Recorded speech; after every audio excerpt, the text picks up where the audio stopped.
오늘은 8월 13일 사사기 5장 19절부터 31절까지입니다. 19절 말씀 보니까 시스라가 죽는 이야기가 나오는데요.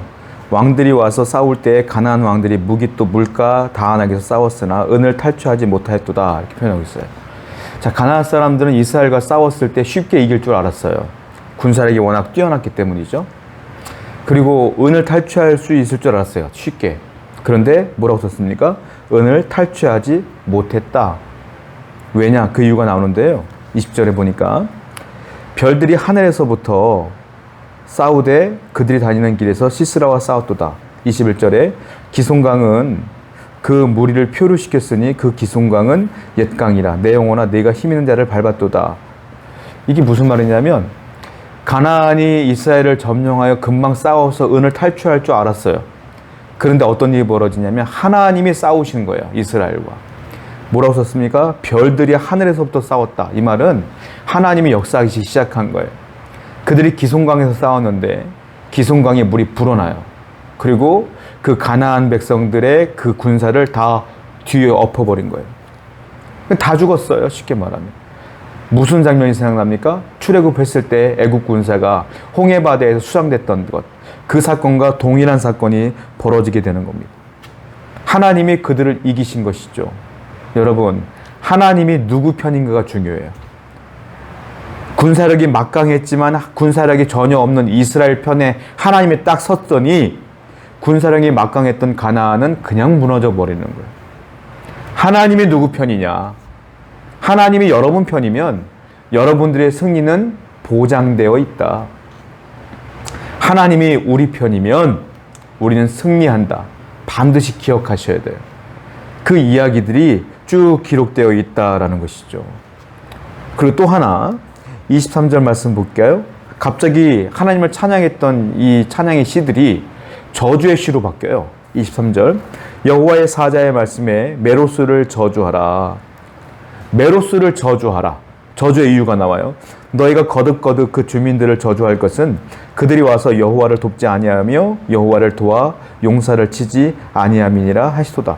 메로스는 사람 이름이 아니고 성읍 이름인데요. 정확하게 지명이 어딘지는 몰라요. 대충 사람들이 뭐라고 말하냐면 메로스는 다볼산과 기손강 사이에 있는 성읍이었을 것이다 라고 표현을 해요. 그런데 왜 메로스를 저주하냐면 하나님이 친히 이 전쟁에 참여하신 거잖아요.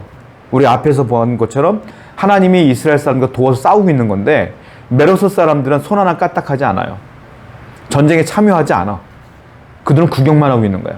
그러니까 하나님께서 저주하라 라고 말하는 겁니다. 하나님의 일에 참여하지 않으면 여러분들은 하나님께서 복을 주지 않아요. 오히려 저주를 받을 수도 있는 거예요. 하나님이 역사하시는데 그 역사의 현장에 여러분들이 일하느냐, 헌신하느냐, 그렇지 않느냐 굉장히 중요한 겁니다. 오늘날 우리 교회에도 하나님이 역사하실 때 여러분들이 헌신하는 헌신자가 되셔야죠. 하나님 나라 확장을 위해서 복음을 전파를 했으면 복음을 전파하는 자가 되어야죠. 이렇듯 하나님께 헌신하는 것이 얼마나 중요한가가 이 본문에 또 나와 있다라는 것이죠. 그리고 24절부터 27절 말씀 보니까 반대 이야기가 나와요.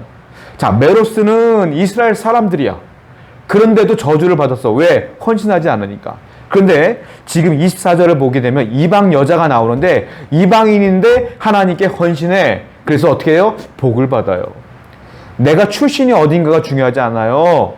내가 교회 다니느냐 안 다니냐 중요하지 않아요. 교회 안 다니더라도요. 하나님을 마음속으로 믿으며 그분을 위해 사면 그 중심에 믿음이 있는 거예요. 내가 비록 지금 교회에 나오지 못하고 있지만. 교회 당에 나온 것이냐 안 나오신 거가 중요한지 않아. 교회 당에 나오지 못해도 믿음이 있는 사람들이 있어요. 그분들은 반드시 언젠가 예배당에 올 수 있는 사람들이에요. 그런데 교회당에서 수십 년 신앙생활 했다고 했지만 그 마음에 믿음이 없는 사람도 있어. 그 중심에 믿음이 없으면 믿음이 없는 거예요. 그러니까 우리는 예배당에도 오면서 예배도 하면서 그리스도를 이 중심에 확실하게 믿어야 된다는 거예요. 라합, 기생 라합 기억하시죠? 이스라엘 사람이 아니에요. 예배 어떻게 드릴지도 몰라요. 그런데 그 안에 중심에 믿음이 있었기 때문에 하나님은 라합을 통하여 역사하시지 않습니까? 이와 같은 일들이 벌어지는데 야엘도 그런 사람이었다. 24절 겐 사람 헤벨의 아내 야엘은 다른 여인들보다 복을 받을 것이니 왜 복을 받았느냐? 시스라가 야엘의 집에 왔어요. 물을 달라고 했더니 엉거붙은 우유를 줬어요. 그리고 그가 그 우유를 먹고 몸이 아파서 누웠어. 누웠을 때 어떻게 하냐면 말뚝으로 관자놀이에 놓고 망치로 두들겨서 그 시스라를 죽였어요. 야엘이. 원래 누가 죽여야 돼요? 바락이 죽여야 되는 거잖아요. 근데 야엘이 죽였어. 드보라가 예언했던 것이 이루어진 거예요. 너는 못 죽여. 이름 모를 여인이 죽일 거야. 그 사람이 바로 여기 나와요. 야엘. 그래서 하나님께서 야엘을 복을 주신다라는 거예요. 하나님을 위해 헌신하는 자가 복을 받는 거예요. 바로 여러분들이 그 주인공이 되기를 축원드립니다. 그리고 이와 같은 야엘이 있는가 하면 또 다른 여인이 등장을 하는데 극명하게 인생이 바뀌어져요. 누굽니까? 시스라의 어머니가 등장을 해. 28절부터 30절. 시스라의 어머니가 창문을 통하여 바라보며 창살을 통하여 부르짖기를 그의 병거가 어찌하여 더디 오는가, 그의 병거들이 걸음이 어찌하여 늦는가. 걱정되는 거예요. 엄마가 아들이 늦게 오는 거야. 왜 전쟁 나갔던 내 아들이 병거를 끌고 오지 않느냐. 그랬더니 옆에 있는 시녀들이 지혜롭게 얘기를 해요.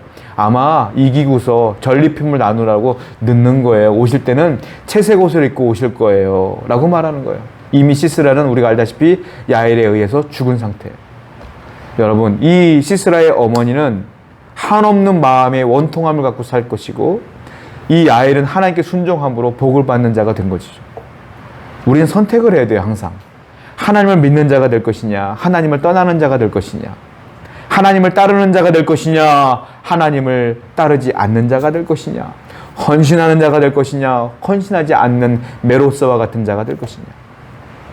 여러분, 하나님을 위해 사는 자는 하나님이 반드시 그 인생을 책임져 주십니다. 오늘도 여러분들의 그런 결단과 복이 넘치기를 축원드립니다. 기도합시다. 하나님을 위해 헌신하기를 원합니다. 헌신하여 복받는 성도가 되게 하여 주옵소서. 예수님의 이름으로 기도드렸습니다. 아멘.